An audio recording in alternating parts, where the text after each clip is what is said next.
சாதனை பெண்களை கௌரவிக்கிற நோக்கத்தோடையும் பெண்களுடைய தொழில் விருத்தியை அதிகரிக்கிற நோக்கத்தோடையும் கிறிஸ் இவெண்ட் என்று சொல்லக்கூடிய ஒரு அமைப்பால இவள் 2026 என்று சொல்லி ஒரு நிகழ்ச்சி ஏற்பாடு செஞ்சிருக்கிறாங்க.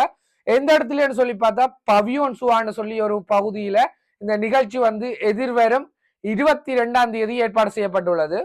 இந்த நிகழ்ச்சியின் மெயின் கரு என்னன்னு சொல்லி பார்த்தா பெண் தொழில் முனைவோர், அதாவது கைத்தொழில ஈடுபடக்கூடிய பெண்கள் தங்களுடைய தொழிலை எப்படி விருத்தி செய்யறன்னு சொல்லி அவங்களுக்கு ஒரு ப்ரமோட் பண்ணக்கூடிய ஒரு வாய்ப்பை ஏற்படுத்தி கொடுக்குறாங்க. எப்படின்னு சொல்லி பார்த்தா ஒரு ஸ்டால் ஒன்று கொடுத்து அந்த இடத்துல அவங்க செய்யற உற்பத்தி பொருட்களையோ அவர்கள் விற்பனை செய்யற பொருட்களை காட்சிப்படுத்தி அவர்கள் ஒரு ப்ரமோட் பண்ணி எக்ஸ்போவா அதுல விற்பனை செய்து கொள்ளக்கூடிய மாதிரி இருக்கும். அது மட்டும் இல்லாம நீங்களும் ஒரு கைத்தொழிலாளரா இல்லாட்ட நீங்களும் ஒரு சிறு வணிகம் செய்யற ஒரு ஆளா இருந்தா அந்த இடத்துல நீங்களும் ஸ்டால் போடலாம். அதுக்கு நீங்க நான் நம்பரை கான்டாக்ட் பண்ணினீங்கன்னு சொன்னா மேலதிகமா அவர்களுடைய தேவையான தகவல்களை பெற்றுக் கொள்ளக்கூடிய மாதிரி இருக்கும். இந்த நிகழ்ச்சியில நீங்க கலந்து கொள்றேன்னு சொன்னா உங்களுக்கு அனுமதி முற்றிலும் இலவசம். அது மட்டும் இல்லாம 100க்கும் மேற்பட்ட பார்க்கிங் வசதிகள் அந்த இடத்துல காணப்படுது. முழுக்கவே பெண்களை முன்னிலைப்படுத்தி இருக்கிறாங்க.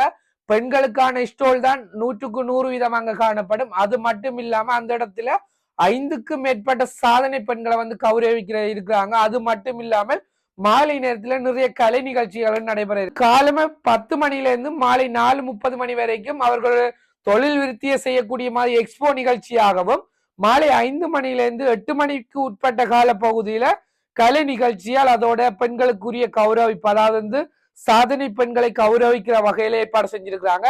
இந்த நிகழ்ச்சியை பற்றி பாத்தீங்கன்னு சொன்னா முழுக்கவே நீங்க குடும்பத்தோட பங்கு பெற்றக்கூடிய மாதிரி இருக்கும். உங்களுக்கு அனுமதி முற்றிலும் இலவசம். இந்த நிகழ்ச்சியில கலந்து கொண்டீங்கன்னு சொன்னா நீங்க ஒரு சாதனை பெண் ஆகணுமா இல்ல நீங்களும் உங்களுடைய எதிர்காலத்துல ஒரு தொழில் முயற்சியில ஈடுபடணும்னு சொன்னா அந்த இடத்துல சொன்னா உங்களுக்கு ஒரு ஒரு அனுபவம் கிடைக்கக்கூடிய மாதிரி இருக்கு. பெண்களை முன்னிலைப்படுத்தி சாதனை பெண்களை கௌரவிக்கிற மட்டும் இல்லாமல் பெண்களுக்குரிய தொழில் முயற்சியையும் சிறந்த முறையில விருத்தி அடைகிறதுக்கான ஒரு நிகழ்ச்சியா காணப்பட போது குடும்பத்தோட நீங்க பங்கு பெற்றலாம். சிறப்பான கலை நிகழ்ச்சிகள், சாதனை பெண்களுக்கான கௌரவிப்பு, அதே நேரம் தொழில் விருத்திக்கான அனுபவம் என்பவற்றை இந்த இடத்துல வந்தீங்கன்னு சொன்னா பெற்றுக்கொள்ளக்கூடியமா இருக்கும். நன்றி.